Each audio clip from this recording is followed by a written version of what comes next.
મારું નામ કલ્પના છે અને હું જોવામાં ખૂબ જ સુંદર છું. મારી ઉંમર 38ની છે. મારા પતિ લગભગ 7 વર્ષ પહેલા ગુજરી ગયા છે. મારા પતિના સ્વર્ગવાસ પછી મને એક વ્યક્તિ ખૂબ જ પસંદ આવી ગયો. પછી મેં તેને મારો ફ્રેન્ડ બનાવી લીધો. હું તેની સાથે લગભગ 1 વર્ષ સુધી રહી, પરંતુ મને એવું લાગ્યું કે તે મારી સાથે ખૂબ જ જુઠ્ઠું બોલે છે. એટલે ધીરે ધીરે અમારા બંનેની વચ્ચે લડાઈ ઝઘડા થવા લાગ્યા.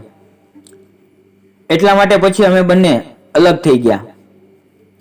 મારે એક છોકરો છે જે બહાર હોસ્ટેલની અંદર ભણે છે. મારો છોકરો ખૂબ જ ખુલ્લા વિચારનો છે. તે મારી દરેક વાતની અંદર મારો સાથ આપે છે. મારો છોકરો મને વારંવાર કહે છે કે મમ્મી, જિંદગી ખૂબ જ મોટી છે, એટલા માટે તમે તમારા માટે કોઈ જીવનસાથી શોધી લો, જેથી કરીને તમને પોતાની જિંદગીમાં એકલું ના લાગે.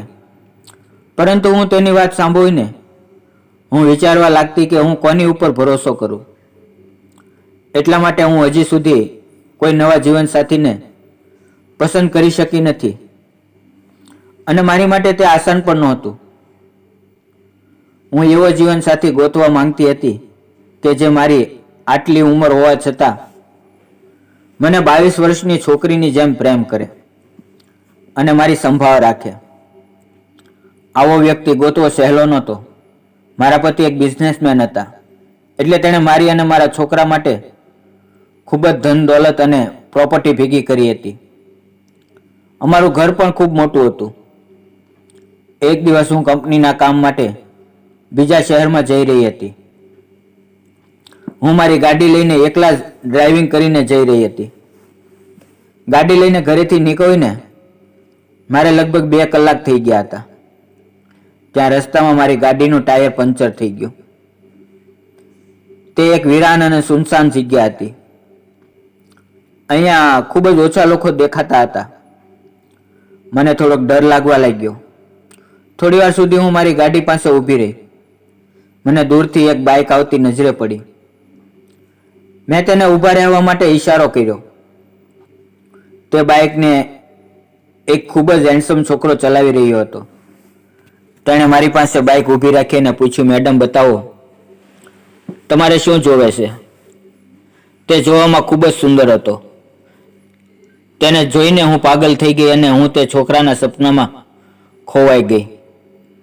તે શું બોલી રહ્યો હતો મેં તેના પર ધ્યાન આપ્યું નહીં. હું બસ તેને જોઈ રહી હતી. તે ફરીવાર થોડી ઊંચી અવાજમાં બોલ્યો કે મેડમ, તમારે શું જોવે છે? હું સપનામાંથી જાગી અને તેને મારી પ્રોબ્લેમ બતાવી.